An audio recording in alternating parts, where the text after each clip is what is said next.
Hello दोस्तों, बहुत बहुत स्वागत है आपका इंडिया स्पोर्ट्स वेयर हाउस में। आज की वीडियो लेने वाली है भाई how to maintain your bat. तो आज की वीडियो में आपको बताने वाले हैं भाई आप अपने बैट को कैसे मेंटेन करें और उसके लाइफ को कैसे आप बढ़ा सकते हैं। तो आज मैं टेनिस बैट की बात नहीं करने वाला, सिर्फ बात करूंगा आपकी लेदर बॉल वाले बैट्स की, जो इंग्लिश विलो या कश्मीरी विलो बैट्स होते हैं। तो चलिए वीडियो शुरुआत करते हैं। मेरा नाम है दीपक और आप देख रहे हैं इंडिया स्पोर्ट्स वेयर हाउस को। दोस्तों, हमारे स्पोर्ट्स वेयर हाउस पे तो वैसे आपको सारा सामान मिल जाता है क्रिकेट से रिलेटेड, चाहे वो इंग्लिश विलो बैट हो चाहे वो कश्मीरी विलो बैट हो, हर रेंज और हर कंपनी का बैट है। पर आज का हमारा टॉपिक है how to maintain your bat, ताकि उसकी लाइफ एक अच्छी और ज़्यादा हम दे सकें उसको बैट को। तो चलिए शुरुआत करते हैं। तो दोस्तों, जब भी हम नया बैट लेते हैं तो शुरुआत करते हैं नए बैट से। जब हम नया बैट लेते हैं उस पर मतलब कैसे उस पर वर्क किया जाए और उसको कैसे अच्छा प्लेबल बैट बनाया जाए। तो जैसे मान लो ये मेरे पास इंग्लिश विलो बैट है, ये भी सील पैक है। मान लो आप कहीं से भी इंग्लिश विलो बैट लेते हैं या कश्मीरी विलो बैट लेते हैं तो सबसे पहले आप दोस्तों उस पर ऑयलिंग कराइए। ऑयलिंग कराने से क्या होता है, कई बार क्रैक्स आने के चांसेस होते हैं, वो नहीं आते ऑयलिंग कराने से। और ऑयल कौन सा यूज करना है मैं आपको बता देता हूँ। ऑयल यूज करना है आपको लिंसेड ऑयल, जी हाँ, हिंदी में बोलते हैं अलसी का तेल। तो दोस्तों ये सबसे बेस्ट ऑयल रहता है हमारे इंग्लिश विलो और कश्मीरी विलो बैट्स के लिए। कोई सरसों का तेल यूज मत करिए, ना कोकोनट ऑयल आप यूज करिए, सिर्फ लिंसेड ऑयल ही बना हुआ है इन बैट्स के लिए। तो दोस्तों मार्केट में आराम से 150 तक की बोतल मिल जाती है, पर हमारे अगर आप यहाँ से लेते हैं कोई भी नया बैट तो चाहे भले ही उस पर एक आधा चम्मच लगता हो, पर दोस्तों आपको मार्केट से तो पूरी बोतल ही खरीदनी पड़ेगी ना। कोई आपको एक दो चम्मच तो देगा नहीं ऑयल। मगर हमारे इंडिया स्पोर्ट्स पे आपको हर नए बैट पे आपको ऑयलिंग करके देते हैं, मशीन द्वारा नॉकिंग करके देते हैं और टेपिंग भी करके देते हैं। तो चलिए फर्स्ट स्टेप मैंने आपको बता दिया कि आप ऑयलिंग करिए और एक दिन के लिए आप बल्ला उसको छोड़ दीजिए। ऑयलिंग करने के बाद जैसे ही 1 चम्मच मान लो आपने बैट को ऑयल दिया और उसको आप या तो कॉटन से आप उसको पूरा प्रॉपर फैला दीजिए ऑयल को, और बैट आप एज इट इज ऐसे एक दिन के लिए बल्ला छोड़ दीजिए। ठीक है। सेकेंड थिंग होती है उस पर नॉकिंग। दोस्तों नॉकिंग एक बहुत ज़रूरी ऐसा पार्ट है बैट के लिए, जो बिना आपको नॉकिंग के बैट बिल्कुल भी नहीं खेलना चाहिए। डायरेक्ट मैदान में आपको बैट नहीं ले जाना चाहिए। तो नॉकिंग करनी बहुत ज़रूरी है। आज के टाइम में दोस्तों मशीन्स आ गई हैं जिसके थ्रू आपका टाइम भी बचता है और मेहनत भी बचती है। 60 to 70% मशीन आपका बैट रेडी कर देती है, नॉक कर देती है। आज तक कोई ऐसी मशीन नहीं बनी है जो 100% आपका बैट रेडी करके देती है। जो भी भाई बोलता है वो झूठ बोलता होगा कि भाई हमारी मशीन आपको 100% बैट रेडी करके देती है। बाकी देखो हम इतनी गारंटी लेते हैं कि बैट 60 to 70% नॉक कर देती है। बाकी देखो 30% आप लोगों को नेट्स करना पड़ता है। नेट्स पे आपको प्रॉपर तरीके से बैट को खोलना पड़ता है, उधर ही बैट अच्छे तरीके से आपका और खुल जाता है, 100% खुल जाता है। तो ही आप उसको मैदान में ले जाइए बैट को और तब खेलिए। थर्ड थिंग आप कैसे मेंटेन कर सकते हैं वो मैं बता देता हूँ आपको। थर्ड थिंग है इस पे इंग्लिश टेप। दोस्तों इंग्लिश टेप आप चढ़ाइए जरूर। इंग्लिश टेप चढ़ाने से क्या होता है दोस्तों, जैसे अब विंटर्स आ रही है, विंटर्स में ball due to wet outfield ball गीला रहता है और वही गीला बॉल आपके वुड पे मतलब यानी कि बैट पे लगेगा तो बैट के थोड़ा सा खराब होने के चांसेस बढ़ जाते हैं। इंग्लिश टेप आपका क्या कहते हैं मॉइस्चर आने से बचाती है, बैट गीला होने से आपको आपके बैट को रोकती है।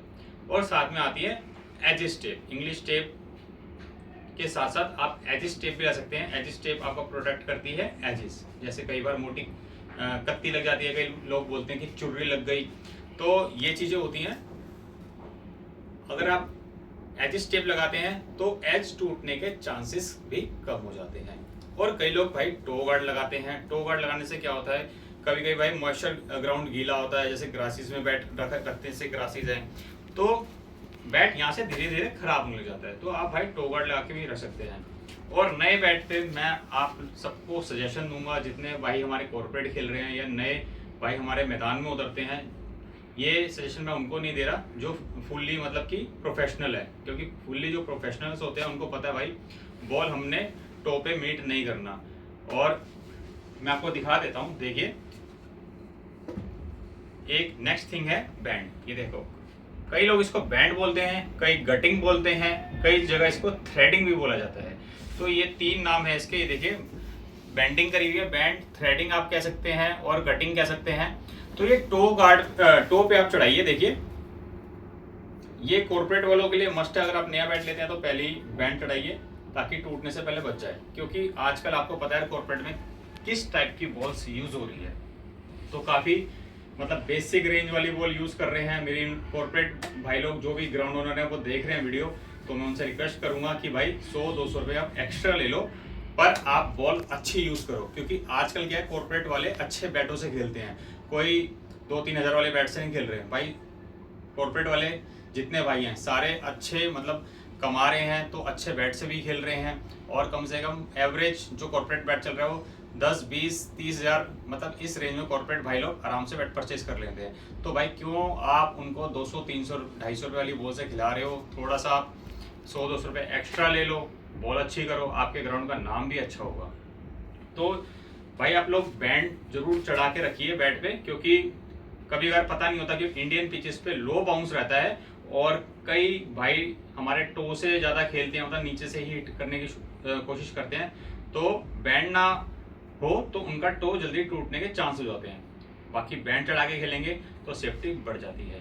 एक तो ये था भाई पॉइंट, और अगला पॉइंट मैं आपको बताऊंगा कि कई लोग आते हैं भाई खेलने के बाद ना, जैसे हेलमेट गीला हो जाता है, ग्लव्स गीले हो जाते हैं, पैड गीले हो जाते हैं, वो धूप में रखे, साथ साथ भाई बैट भी धूप में छोड़ के चले जाते हैं। तो भाई धूप में आप कभी भी बैट मत रखो, लकड़ सूख जाएगा और बैट बहुत जल्दी आपका खराब हो जाएगा। कई भाई लोग सोचते हैं धूप में रखने से भाई बैट अच्छा और बनता है, लकड़ और अच्छी होती है, तो भाई ये बिल्कुल सरासर गलत है। आप धूप में अपना बैट बिल्कुल भी मत रखिए। और हाँ, और पानी से भी बचाइए। पानी से बचाने के मैं इसलिए कह रहा हूँ, कई बार बारिश होती है, बैट इधर उधर पड़ा होता है तो बैट गीला हो जाता है, आप पानी से भी बचाइए भाई अपने बल्ले को। और एक चीज और फिर मैं आपको बताता हूँ बैट को कैसे मतलब आप बैट की लाइफ बढ़ा सकते हैं। तो सबसे बड़ी चीज मैं आपको बताने वाला हूँ भाई, आजकल क्या होता है दोस्ती चारी में यार बल्ला पकड़ा देते हैं, लो भाई कोई जैसे नया खेलने वाला, लो भाई मेरे बैट से ले जाओ, तो उसमें भाई सबसे ज़्यादा चांसेस होते हैं बल्ला टूटने के। क्योंकि अगर आप जब तक सिंगल हैंड बल्ला रखते हैं ना तो बैट ज़्यादा ही चलता है। अगर जहाँ आपने दूसरों को खेलने के लिए दिया बल्ला, तो हर बैट्समैन का प्लेइंग स्टाइल अलग होता है और उसी में बल्ले ज़्यादा टूटते हैं। मैंने जितना सुना है कि भैया मैंने उस भाई को बैट पकड़ाया था टूट गया, मैंने उस भाई को बैट पकड़ा दिया उसने तोड़ दिया, टो से तोड़ दिया, हैंडल तोड़ दिया, कुछ भी तोड़ दिया। तो इस चीज़ को आप अवॉइड करिए, दूसरों को बैट अपना ना ही दे तो ही अच्छा है। चाहे उस भाई को बोलो भैया आप थोड़ा सस्ता सा बैट ले लो, पर आप अपना लो तो ज़्यादा बेटर है। और एक पॉइंट मैं और कहना चाहता हूँ भाई, कई लोगों को मैंने देखा है जैसे आउट होकर आ जाते हैं और आते ही बैट धड़ाम से नीचे जमीन पर मारा और उस कारण भी बल्ला डैमेज हो जाता है। तो भाई बैट की आप रिस्पेक्ट करिए, इसी ने आपको रन बना के देने हैं। गेम की रिस्पेक्ट करिए, जेंटलमैन गेम है, पेशेंस से खेलिए। ये बल्ला भाई फेंकने के लिए नहीं होता, यही हमें रन बना के देता है। क्रिकेट में क्या होता है, सारे दिन एक जैसे नहीं होते, हर दिन आप सेंचुरी या 50 रन नहीं मारोगे। कई बार भाई 1 रन पे भी आउट हो सकता है बंदा, बड़े बड़े बैट्समैन 0 पे भी आउट हो जाते हैं। आपने देखा होगा भाई सूर्य कुमार यादव को T20 में भाई वो 3 बार लगातार, आई थिंक T20 में हुए थे, हो सकता है ओडीआई में हो, जहाँ तक मेरी नॉलेज है, पर हाँ भाई 3 बार लगातार पहली बॉल पे जब इतना बड़ा बैट्समैन आउट सकता है तो भाई आप भी क्यों नहीं आउट हो सकते। तो भाई थोड़ा पेशेंस रखिए भाई, आज गेम अच्छी नहीं है तो कल गेम जरूर अच्छी होगी। तो ये थी टिप्स हमारी तरफ से इंडिया स्पोर्ट्स की कि आप अपने बैट की लाइफ को कैसे बढ़ाएं। और ऑयलिंग भी आप कर सकते हैं, जब बल्ला आपको लगे कि ये ड्राई हो चुका है तो आप ऑयलिंग कर सकते हैं बैट पे, और लिंसीड ऑयल आप दोबारा यूज कर सकते हैं। ज़्यादातर बल्ला ड्राई तभी होता है जब गर्मियाँ आ जाती हैं, गर्मियों के सीजन में ड्राई होता है, सर्दियों में तो बल्ला ड्राई नहीं होता, मॉइस्चर ही ज़्यादा होता है सर्दियों में। तो हो सकता है भाई एक आधा पॉइंट मैं भी मिस कर रहा हूँ और मेरे से भी रह गया हो एक आधा पॉइंट, तो एक सेकंड चेक भी कर लेते हैं। कुछ मैंने पॉइंट्स नोट भी करे थे, मैं एक बार चेक कर लेता हूँ। आई थिंक सारे हो ही गए, हमारे पॉइंट्स कवर हो गए। अगर एक आधा रह गया हो तो भाई आप कमेंट बॉक्स में भी लिख सकते हैं और हमें बता सकते हैं कि भैया ऐसे भी बैट की लाइफ इंक्रीज करी जा सकती है। तो बहुत बहुत शुक्रिया, टेक केयर, बाय बाय।